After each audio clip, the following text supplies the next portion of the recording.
In the mid-1980s, a trend of 60s revivalism swept through music, fashion, advertising and the media. And stars from that era were seen as experienced and respected icons.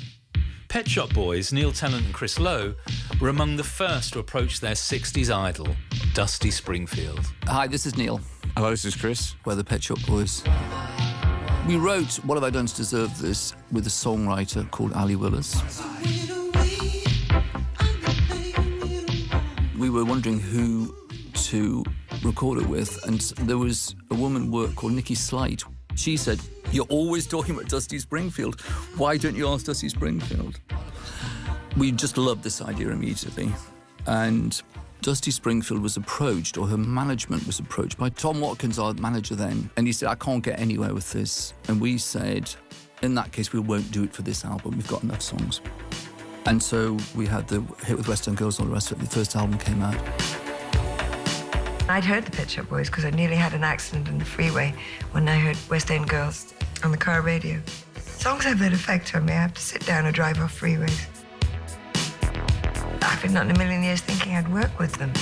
Sometimes you're better off dead. There's a gun in your hand that's pointing at your head. You think you're mad, too unstable, kicking in chairs and knocking down tables in a restaurant in a West End town.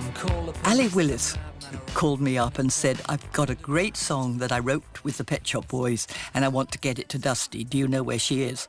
And I said, "Yes, I do. She's in LA and you're in LA. Let me get in touch with her." She sent me a copy. I listened. Oh, my God, this is great. What a great song. I was just sitting in the garden under a tree and got a phone call. It was from Vicky, and she said, "There's this really off-the-wall idea. I'm sending you a tape. It's on its way. I need a fast answer." Sent it to Dust, and she said, "Oh, no, not going to do it." I said, "Dust, you're mad. It's a Pet Shop Boys record. Whatever happens to the record, nobody's going to say it's Dusty Springfield's fault. It's a great opportunity." And, of course, as usual, it was no, yes. The tape arrived very fast, and I called Vicky back in about 5 minutes and said, "Oh, this is really a great idea." So she went back to England and recorded the song with the boys. That was really odd, sort of coming in out of nowhere. I was sort of sitting under a tree wondering if I would sing again, to coming here, and doing it. I've always just dropped right in the deep end. I've never, as they say, opened out of town. In, I think it was December 1986, in Advision Studios, we met Dusty for the first time. And Chris and I were sitting in a corner of the reception area, and suddenly Dusty came in. It's quite amazing having a legend walking in. I remember feeling sort of slightly scared, because this is, firstly, a figure from one's childhood. This is someone who's been on Sunday Night at London Palladium and who's made Dusty in Memphis. And so she didn't notice us. And so Chris and I traipsed into the control room where she was talking to our producer, Stephen Haig, and we were introduced to her. And she had this lovely, sort of breathy speaking voice that was very, very charming. And you could tell also she was slightly nervous because, as we've said many times, she said, "What do you want me to sound like?" And Petula Clark. and we said, "Like Dusty Springfield." And she said, "Oh, yeah, I think I can do that."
She said afterwards, a while later, that she thought we'd wanted her to sound like a machine because we were synthesizers and everything.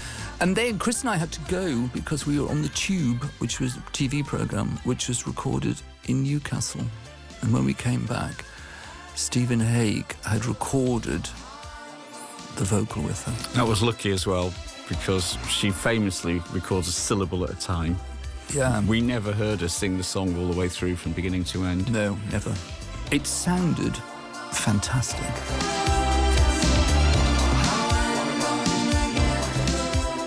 And listening to it, I had an idea for an ad-lib at the end.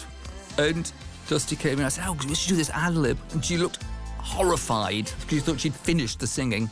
And so this was the only time it's ever happened. Me and Dusty, we stood side by side at microphones with headphones on and sang it together.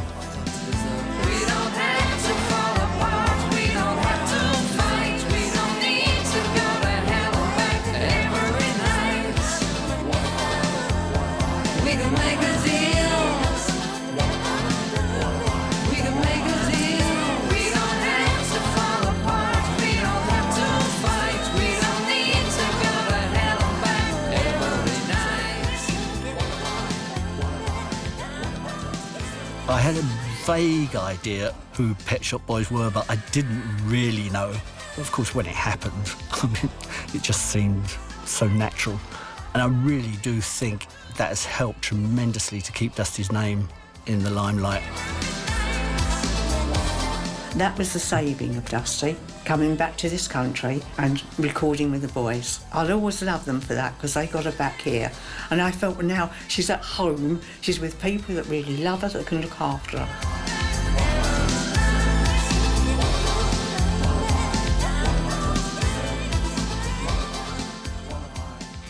I always had this love affair with the dream of America. It's never what you think it's going to be. And it was very, very good to me and very, very bad to me. No, I don't like LA. I like my friends and I miss them. But I wish they'd move somewhere else. Another beautiful day, every day, you know, apart from the mudslides and the earthquakes and the fires, it's the same every day. And I missed England hopelessly. I was trying to sort my life out, but also at that time I had 9 cats. And I couldn't do the quarantine bit. They would have done fine, but I knew I couldn't handle that situation. And when I eventually did think about coming back to Europe, I went to Amsterdam first so that I could watch BBC One and BBC Two from a distance and come in and out and see if I could handle England again. And yes, of course I could. And I could also handle the quarantine. They were fine, I was a wreck. I was only 2 by then. She came back and said, OK, I've done the drugs, I've done the drink, but I don't do either now. And that was her Irish streak coming out, her strong Irish streak. She put herself into rehab. She got herself sorted out, nobody else. She had very strong help afterwards, but she put herself in. She realised what was happening. And when she first came back here, the first thing she said to me was, I don't touch alcohol, Pat. Don't give me a cake that's got brains in it, anything. I don't touch it. Once she got clean, she never once deviated from that at all. Chris and I were asked by the producer of Scandal if he'd write a song for it, sort of theme song. And weirdly, in the late 1970s, I'd written a lyric about the Profumo affair, and Chris basically set it to music. And we thought, this is obviously for Dusty because she was there. And we worked with Julian Mendelsohn, co-producing. The interesting thing we learned in this session was how Dusty arranged her own vocals. In some ways should have been given a production credit because nothing has been proved. It's almost a recitative. Mandy's in the papers because she tried to go to Spain. It's a very little melody. And Dusty had obviously realised this, and so she'd obviously worked out what she was going to do. So she gets the headphones on, she's got the cigarette in one hand, the cup of coffee in the other hand, and we get the first line, which is Mandy's in the papers, and she goes, "Ma," and stops. And so she goes, "Oh, OK, can you just start that again?" And in those days, you had to wind back the tape, probably right back to the start. We start again. Dusty had it cranked up so loud in her headphones, I'm amazed she had any hearing. And Ma. Well, finally we get Ma. And we move on to D. We've got man, and then we get D. Julie and I look at the song sheet, the lyric sheet in front of us, and it's a lot of words. And so we are there for 2 days doing it. Mandy's in the papers 'cause she tried to go to Spain. She'll soon be in the dock and in the papers once again. Vicky's got a story about the mirror and the cane. It may be false, it may be true, but nothing has been proved. Stephen's in his dressing gown now, breakfast sing along. Too sick to eat, he's on his feet to the telephone. Please inspect Susan with a sympathetic tone. It may be false, it may be true, but nothing has been proved. In the house I have a tendency for overkill, to complicate matters, because I don't think my voice is enough. Therefore, I have to invent this kind of vocal decoration and acrobatics and stuff. She takes the chorus, particularly by the scruff of the neck, and gives it this incredible Dusty Springfield climax. There may be false, it may be true, but nothing has been proved.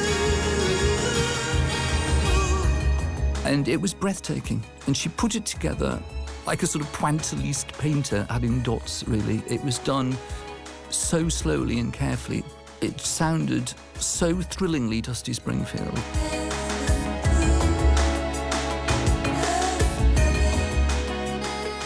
Well, and Dusty, you could see, looked very proud and pleased. It is the first time I've been able to walk away from a recording session and feel that it will be handled right and it will please me. And that's new. But I had to do it all myself before. I don't anymore. I can't tell you what the relief is like. We had some friends who used to put on raves for the Sunrise lot, and we did a record with them called Sunrise. So we did this sort of track that would sound good at a rave, and nothing really happened with it. Then we worked on it a bit more, and it became Occupy Your Mind with Dusty, and of course, it just sounds fantastic. I love the way she sings that song. It's so uplifting.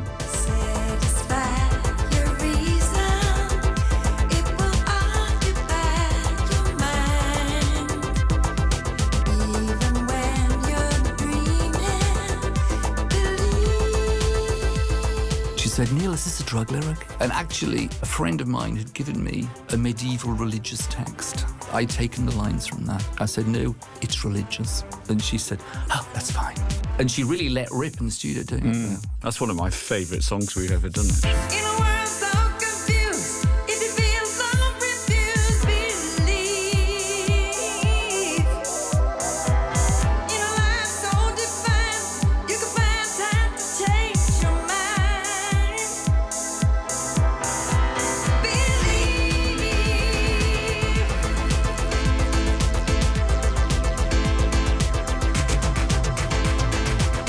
In a life so defined, you can find time to change your mind. Believe.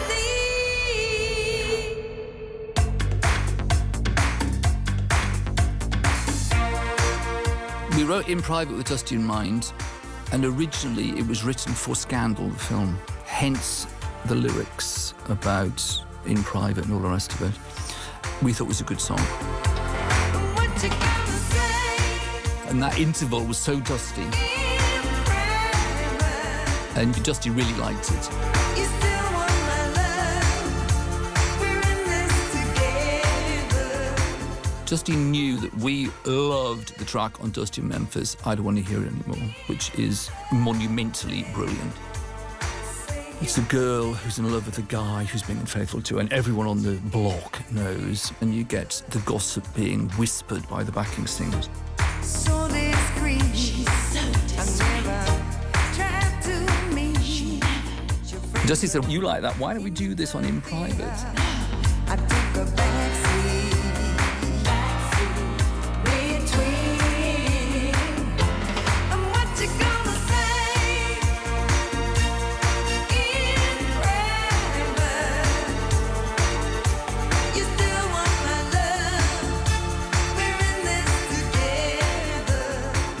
I'm Simon Bell. I was Dusty's backing singer from 1978 until 1999.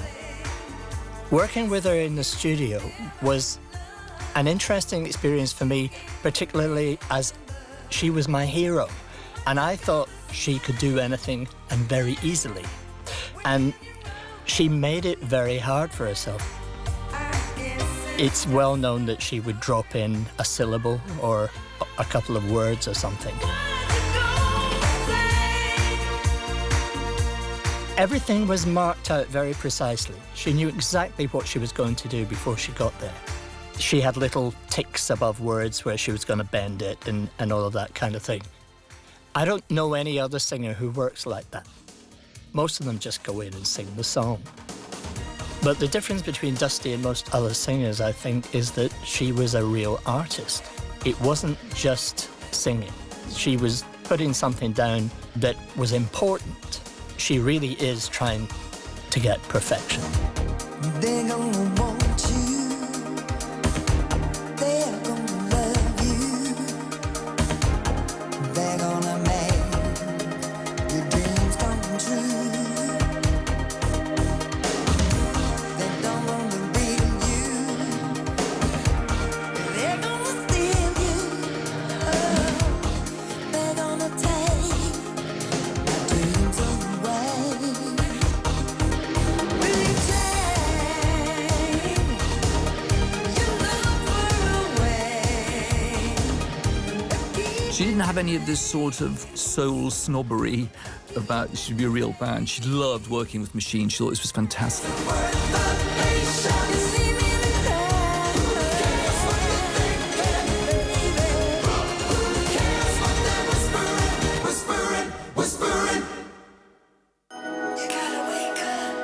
We did a song we always really, really loved as well called Daydreaming, which we always thought would be a single.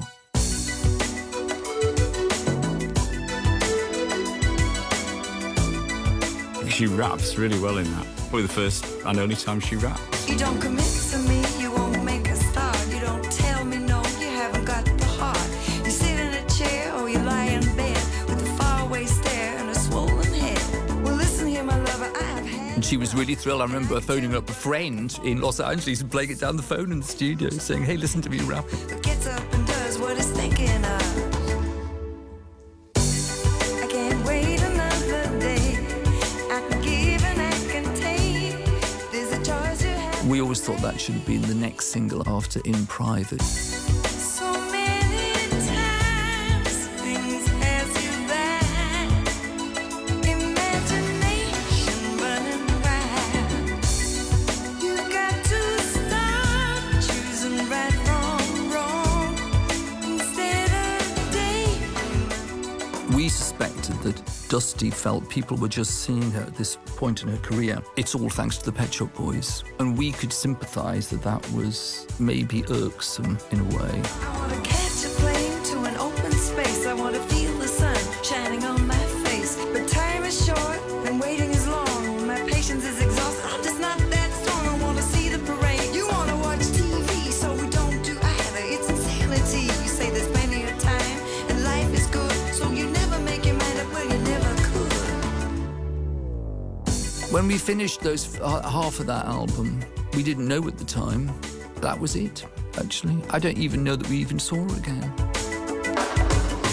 So many times things pass you by. Imagination running wild. The Reputation album was released in 1990, and it was her first new studio album in over a decade. Reputation resurrected Dusty's career, selling over 60,000 copies within 2 weeks of release and earning her a silver disc, her biggest selling new studio album since her debut way back in 1964. Critics praised it, saying it was a long overdue return to form for Dusty.